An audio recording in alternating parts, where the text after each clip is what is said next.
flesh. So they remove those teachings. They set aside those teachings. They do not teach those teachings of the Lord, meaning it implies that their faith is not complete as mustard seed. But a complete faith, although how small it is in the beginning, it may grow. How will it grow? It is God that caused it to grow. Let us read from the book of 1 Corinthians chapter 3, verse 6 and 9. I have planted, Apollos watered, but God gave the increase. I have planted, the Apostle Paul said. He planted the seed. Apollos watered, but God gave the increase. If it is God that gives the increase, is it possible that a small seed be enough for our salvation? That is the meaning of that verse, sister, and that is the answer to your question. I hope you understand. Thank you po. Thank you po. You're welcome. Okay, salamat po. Vietnam, Sorsogon City, kapatid Danny, come in please. Opo, salamat po sa Diyos. Ang una pong magtatanong kay Brother Eli sa gabing ito mula dito sa Sorsogon, si Brother Jose Drev, isang Katoliko po. Sige po kapatid. Pakilapit lang po yung microphone sa inyo, Brad. Ano po? Sige po, nakikinig na po si Brother Eli. Bakit, ano ho ba ang kaibahan, Brother Eli, sa Katoliko at saka ano yan? Dating daan. Yun lang po. Daniel, ano ba napansin mo kaibahan ng Katoliko sa dating daan? Nako, sa marami na pong pagkakataon pong itinatanong po sa inyo yan, kapatid na Eli, ang isa nga pong nakikita natin at hindi naman siguro kaila po sa inyo, unang-una sa lahat, kung nakita po ninyo, nagpunta kayo dyan, wala po kayong binayaran na kahit na ano, kapatid. At hindi po pinapabayaran ng kapatid na Eli kahit yung mga ibinibigay na mga Biblia, ganun din po yung ating mga serbisyo na ginagawa sa ating mga kapwa-tao. Kung tayo po ay merong ganitong Bible exposition, wala po kayong naupuan dyan na kahit na anong sobre na naniningil po sa inyo, sapagkat ito po ay isa sa mga katwirang sinasabi ng banal na kasulatan na itinuturo sa amin ng kapatid na Eli na nasa Biblia, kagaya ng sinasabi ng apostol na si Pablo. Ang sabi niya po, ako bagay nagkasala sa pagpapakababa ko sa aking sarili upang kayo mangataas dahil sa ipinangaral ko sa inyo na walang bayad ang ebanghelyo ng Diyos. Kaya po, yung pangangaral na ginagawa ng kapatid na Eli, mula't-mula pa, ay hindi po niya pinababayaran. At kung makikita ninyo ang komparison, dito po sa atin wala pong bayad ang binyag. Kung kayo po ay magpapabinyag, wala pong bayad dito sa atin ang binyag. Wala rin pong bayad ang kasal, wala rin pong bayad yung kung kayo ay magpapaserbisyo ng mga kagaya ng Bible study o gusto nyo makinig ng katwiran. Hindi po kagaya doon sa mga nakagisna natin na may bayad ang misa, may bayad ang binyag, may bayad ang kasal.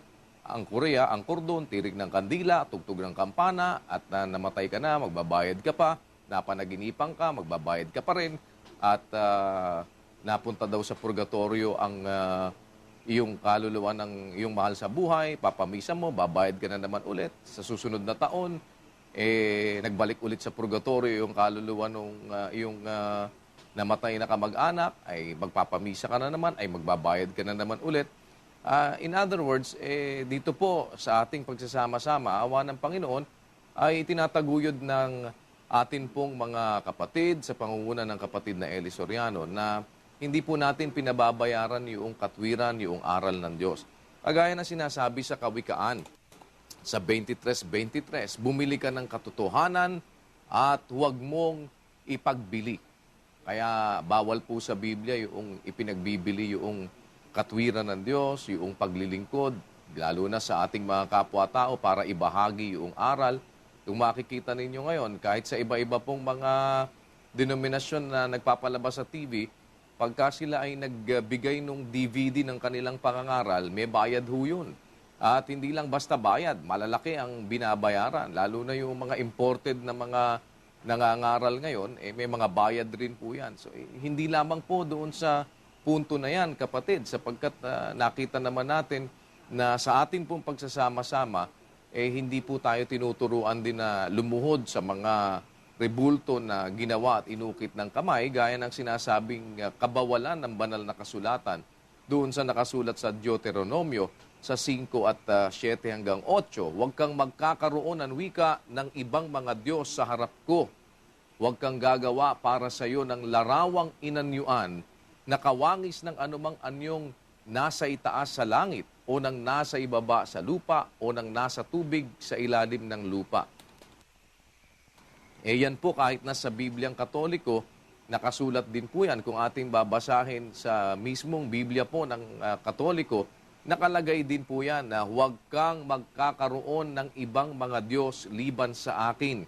Huwag mong igagawa ang iyong sarili ng mga o ng anumang larawang inanyuan na nasa langit, sa itaas, o nang nasa lupa, sa ibaba, o nang nasa mga tubig sa ilalim ng lupa. Huwag kang magpapatira pa sa kanila, ni sasamba sa kanila, sapagkat ako na Panginoon mong Diyos ay isang Diyos na mapanibughuin.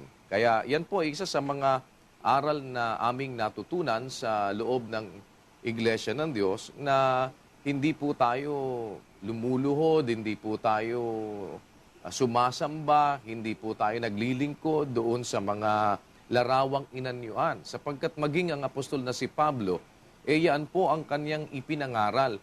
Merong mga tao kasi noong una na yan ang kanilang naging gawi din, na yung kanilang niluluhuran at pinaglilingkuran, yung pong mga larawang inanyuan. Ang sabi sa 1:25 ng Roma, sapagkat pinalitan nila ang katotohanan ng Diyos ng kasinungalingan at sila'y nagsisamba at nangaglingkod sa nilalang kaysa lumalang na siyang pinupuri magpakailanman. Kaya marami po ngayon ang ginawa, yung katotohanan ng Diyos, pinalitan ng kasinungalingan. Ang sinamba, yung nilalang, yun ang kanilang pinaglingkuran, yung nilalang at hindi yung lumalang. Kaya po, ito ay isa sa mga katwiran na itinuturo po sa atin. Una, dito po sa loob ng ating pagsasama-sama, ay kagaya nga noong katwiran na aming natutunan na gumawa ng mabuti sa lahat. Lalong-lalo na sa kasangbahay sa pananampalataya. At pagdating sa aral at katwiran ng Diyos, yan po'y hindi pinababayaran sa loob ng pagsasama-samang ito. Sapagkat yan po ay bawal na bawal po ng Diyos. At hindi din po kami sumasamba sa mga rebulto na kagaya po ng ginagawa ng Katoliko. At yan ang kanilang pinaglilingkuran. Sapagkat alam ninyo, marami na nga pong mga naging pangyayari na ganyan. Yung pinapakita nga ng kapatid na Eli na pinapasan ng mga Katoliko, gusto namin ipakita sa inyo, kagaya po nitong pangyayari na ito, na ang pinaglilingkuran yung nilalang at hindi yung lumalang. Tingnan po ninyo kung ano ang nangyari dito sa kanilang pinapasan. Yan ang naging sistema. Tingnan ninyo. Ayan. Ayun, nahulog. Naputol ang ulo. Alam po ninyo, bawal ng Biblia yan. At yan ang ginagawa ng karamihan. May katwiran namang nakasulat dyan kung bakit nila pinapasan. Ang kanila anwikang mga Diyos-Diyusan ay yari ng pilak at ginto. Yari ng kamay ng tao. Kaya sila'y may bibig, ngunit sila'y hindi nagsasalita. Mga matay mayroon sila, ngunit hindi sila nangakakakita. Sila'y may tainga, ngunit hindi sila nangakakarinig. Mga ilong mayroon sila, ngunit hindi sila nangakakaamoy. Mayroon silang mga kamay, ngunit hindi sila nangakatatangan. Mga paa ay mayroon sila, ngunit hindi sila nangakalalakad, ni nangagsasalita man sila sa kanilang ngalangala. Kaya nga po, ang nagsisigawa sa kanila, ang sabi ng Biblia, ay magiging gaya nila. Oo, bawat tumitiwala sa kanila. Kaya may paa sila, hindi naman nakakalakad, kaya kailangan pasanin. Kaya pagka pinapasan at medyo yun pong nagpapasan hindi na sturdy, kagaya nga nitong pangyayari na ito, dahil matatanda na yung nagpapasan, dahil kaya pinapasan hindi naman makalakad, ay minsan nadidisgrasya, kagaya po ng pangyayari na yon, na yung mga pumasan mahina, nabagsak, naputol ang ulo. Ito po ay isang bawal ng banal na kasulatan. Yung mga larawang inanyuan, nayari sa pilak at ginto. Dahil ang sabi ng Gawa 17:29, ganito po ang nakasulat, kapatid. Yamang tayo'y lahi ng Diyos ay hindi marapat nating isipin na ang pagka-Diyos ay katulad ng ginto o ng pilak o ng bato na inukit ng kabihasnan at katalinuhan ng tao.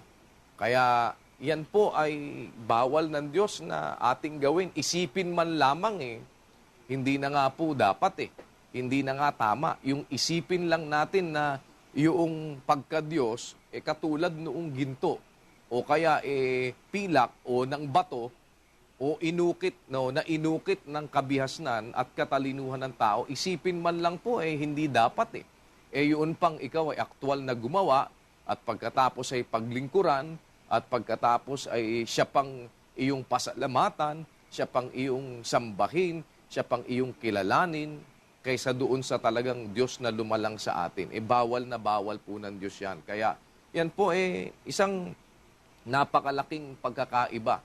At hindi rin po kami naniniwala doon sa mga bagay na hindi naman itinuturo ng banal na kasulatan. At ito'y mga salit-saling sabi at mga sinabi lang ng mga tao. Dahil sabi ng Marcos 7:7, ganito, datapwat walang kabuluhan ang pagsamba nila sa akin na nagtuturo ng kanilang pinakaaral ng mga utos ng mga tao. Kaya pagka ang pagsamba natin nagiging walang kabuluhan sa harap ng Diyos, paano po tayong magiging kalugod-lugod sa Kanya? At yun ang wikang nagtuturo noong mga aral nila na utos ng mga tao, yung pagsamba nila sa akin, hindi ang wika kalugod-lugod o walang kabuluhan sa akin, ang sabi ng banal na kasulatan.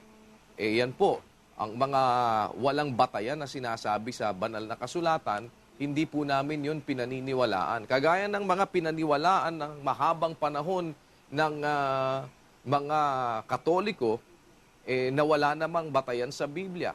Kung inyo pong susuriin, nagturo ng limbo ang Iglesia Katolika, kahit na anong hanap po natin sa Biblia, hindi po natin makikita yan kahit na ang computer ang pahanapin natin, pagka nag-search po tayo sa computer, makikita ninyo, i-search natin yung salitang limbo dito po sa mismong Bibliang Katoliko, sa Douay-Rheims version, makikita nyo po ang resulta. No words or phrases found.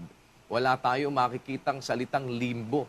As a matter of fact, yan naman po ini-attest din mismo ng mga otoridad Katoliko.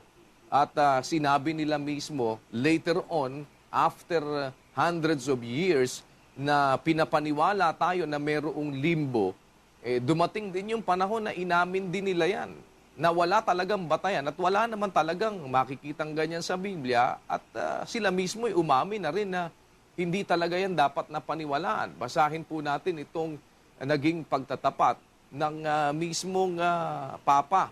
Ang sabi po dito sa isang edition ng Metro na inilabas noong 2006. Nga lamang po, sabi nga ng kapatid na Eli, nakalulungkot, ito'y hindi naman ipinaalam sa marami at hindi ibino-broadcast, na ito pala nagkaroon na ng ganitong pahayag itong mismong si Pope Benedict XVI. Na ang sabi niya, Pope Benedict XVI will tomorrow announce he is scrapping the centuries-old Roman Catholic concept of limbo. According to church teachings, limbo is home to the souls of children who die without being baptized. It is a state between heaven and hell but the Pope will instead say that unbaptized children go to heaven. The move follows a meeting at the Vatican this week of 30 senior church